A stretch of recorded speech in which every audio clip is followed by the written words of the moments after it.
एक समय की बात है। महेंद्रगढ़ में एक राजा सोमदेव राज करते थे। उनके राज्य में गजानन नाम का एक ज्ञानी पंडित रहता था। वह प्रतिदिन भोर होने पर पूजा अर्चना के बाद राजभवन जाता था। वहाँ राजा के मस्तक पर चंदन का तिलक लगाता और राज्य की ग्रह दशा पर चर्चा करता था। बचपन से राजा सोमदेव की जादू के खेलों में रुचि थी। वे स्वयं भी थोड़ा जादू जानते थे। वे अपने कद को छोटा करके लोटे की नली से बाहर निकल आते थे। यह राजा का प्रिय खेल था। राजा रोज पंडित को यह खेल दिखाते और पंडित राजा की प्रशंसा के पुल बांध देता। महाराज, आप कमाल का जादू जानते हैं। इस तरह का जादू पूरी दुनिया में और कोई नहीं दिखा सकता है। राजा अपनी प्रशंसा सुनकर फूले नहीं समाते और पंडित को रोज दक्षिणा में एक सोने की मोहर देते थे। एक दिन पंडित को हरदेव चौधरी के लड़के की लगन लेकर दूर के एक गांव में जाना था। अगले दिन सवेरे तक लौट पाना संभव नहीं था। वहाँ से दक्षिणा में अच्छी रकम मिलने वाली थी। पंडित राजा से मिलने वाली सोने की मोहर भी नहीं छोड़ना चाहता था। पंडित ने अपने बेटे लक्ष्मण को पूरी बात समझाई और अगले दिन राजभवन जाने के लिए कहा। लक्ष्मण बड़ा खुश था। बार बार मन में दोहरा रहा था कि कल कैसे राजा को तिलक लगाएगा, कैसे राजा की प्रशंसा करेगा। पूरी रात इन्हीं ख्यालों में कट गई। अगले दिन वह पिता के बताए तरीके से धोती कुर्ता पहनकर टोपी लगाकर राजभवन पहुंच गया। राजा रोज की तरह बगीचे में झूले पर बैठे थे। लक्ष्मण को आते देखकर पूछा, क्यों गजानन पंडित नहीं आए? नहीं पिताजी, आज दूर गांव में गए हैं, इसलिए तिलक लगाने के लिए मुझे भेजा है। लक्ष्मण ने उत्तर दिया। उसने राजा के मस्तक पर तिलक लगाया और लौटने लगा। राजा ने उसको टोका, अभी कहाँ जाते हो? ठहरो, तुम्हें अपने जादू का कमाल दिखाता हूँ। राजा ने हमेशा की तरह अपना कद छोटा किया और पास रखे पानी के लोटे में डुबकी लगाई। फिर नली से बाहर निकल आए। कहो छोटे पंडित, रह गए ना दंग? कैसा लगा हमारा जादू? राजा ने गर्वपूर्वक कहा। लक्ष्मण को अपने पिता की बात याद नहीं रही। उसने राजा की प्रशंसा करने की अपेक्षा कहा, इसमें क्या बड़ी बात है, थोड़ी सीख लेने पर कोई भी कर सकता है।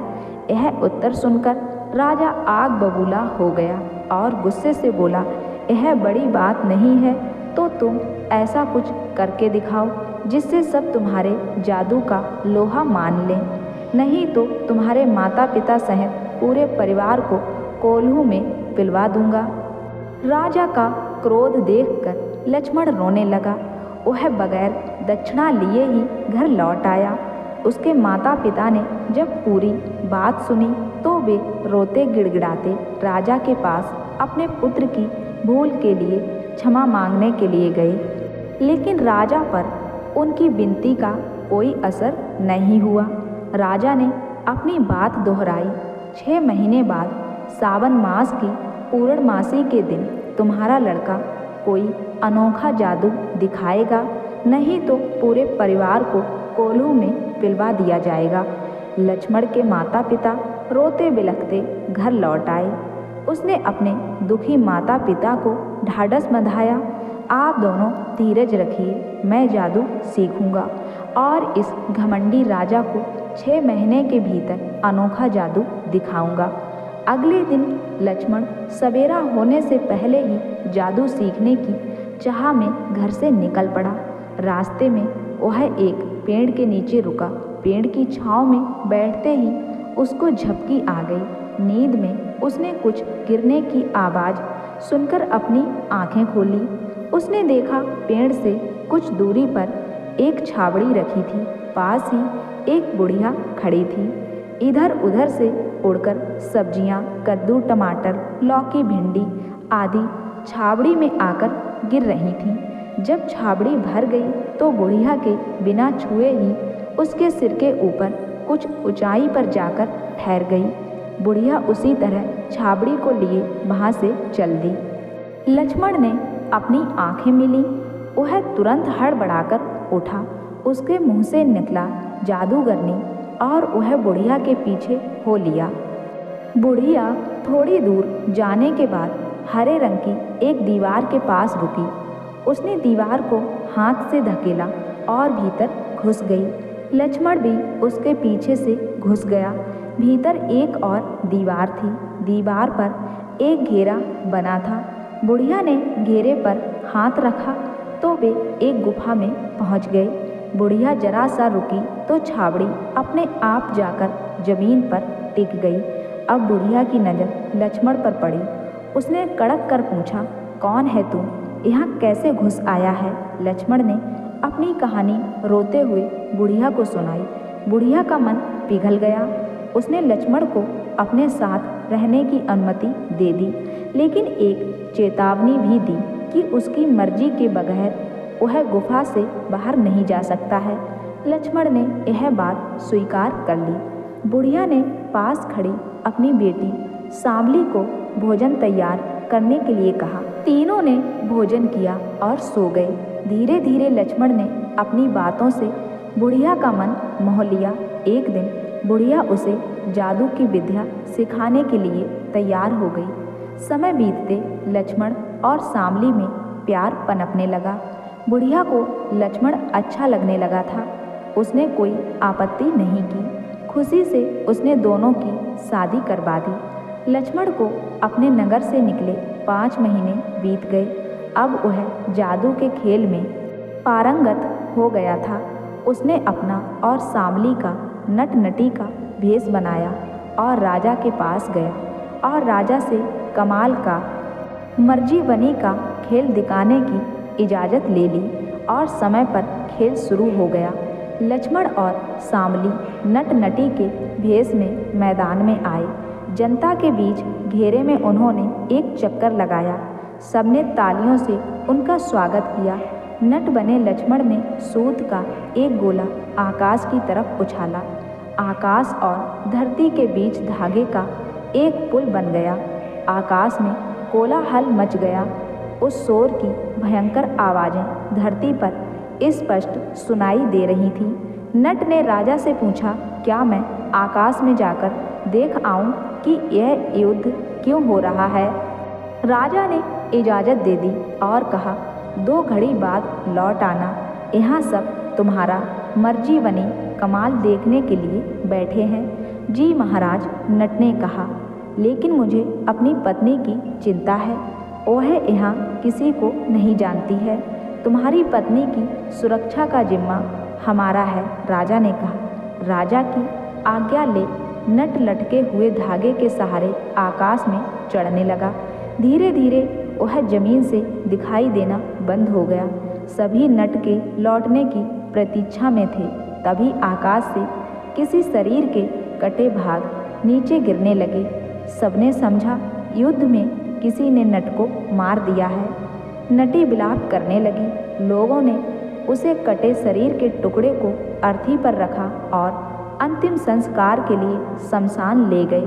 नटी भी अपने पति के साथ चिता पर लेट गई। दाह संस्कार के बाद जब सब लोग शमशान से लौटे तो देखा नट धागे को पकड़कर नीचे उतर रहा था। सबकी सांसें थम गईं। राजा के तो होश ही उड़ गए। तुम जीवित हो? राजा के मुंह से निकला। मुझे क्या होना था, मैं तो युद्ध देखने गया था। नट बोला, तुम्हारा कटा शरीर नीचे गिरा था, जिसका दाह संस्कार हम अभी करके आए हैं। तुम्हारी पत्नी भी अपने पति धर्म को पूरा करने के लिए चिता में भस्म हो गई। राजा के एक सेवक ने बताया। क्या कहा? मैं नहीं मरा तो मेरी पत्नी सती कैसे हो सकती है? लगता है राजा का मन मेरी पत्नी पर आ गया है, नट ने क्रोधपूर्वक कहा। नट की बातों से सभी हैरान परेशान थे। किसी के पास कोई उत्तर नहीं था। राजा नट के आगे हाथ जोड़ता रहा, मुझे माफ़ कर दो, मैं तुम्हारी पत्नी की रक्षा नहीं कर सका। राजा की बात सुनकर नट जोर से हंसने लगा और बोला, राजन, मेरी पत्नी तुम्हारे सैन्य कक्ष में कैद है, जाकर देख लो।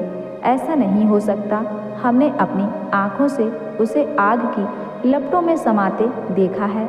वहाँ उपस्थित सभी लोग एक साथ बोल पड़े, चलो चलकर आप सब अपनी आँखों से देख लो। नट के कहने पर सब राजा के शयन कक्ष की ओर गए। नटी राजा के बिस्तर पर रस्सियों से बंधी पड़ी थी। राजा नटी को वहाँ पाकर घबरा गया और बोला, लेकिन मुझे नहीं मालूम तुम्हारी पत्नी यहाँ कैसे आ गई। घबराइए नहीं महाराज, यही तो मर्जी बनी विद्या का जादू था। सभी ने राहत की सांस ली और हर्षपूर्वक तालियां बजाकर नट की प्रशंसा की। राजा ने नट को अपना राज नट नियुक्त किया, उसे बहुत सा इनाम दिया। फिर पूछा, बोलो और क्या चाहिए, तुम्हारे खेल से हम बहुत प्रसन्न हैं। नट ने अपने नकली बाल और दाढ़ी मूछें हटाईं, चेहरे पर लगा रंग पोंछा और कहा, राजन, मैं गजानन पंडित का बेटा लक्ष्मण हूँ। मैंने 6 माह में आपकी विशेष जादू दिखाने की शर्त पूरी कर दी है। अब आप मेरे माता पिता को क्षमा कर दें। राजा की आंखें छलछला गईं। उन्होंने लक्ष्मण को गले से लगाया और बोले, तुम्हारे माता पिता धन्य हैं जिन्हें तुम जैसा पुत्र मिला है। आज से तुम राजनट और तुम्हारे पिता राज पंडित हुए हैं। अब लक्ष्मण अपने माता पिता और पत्नी के साथ सुखपूर्वक रहने लगा।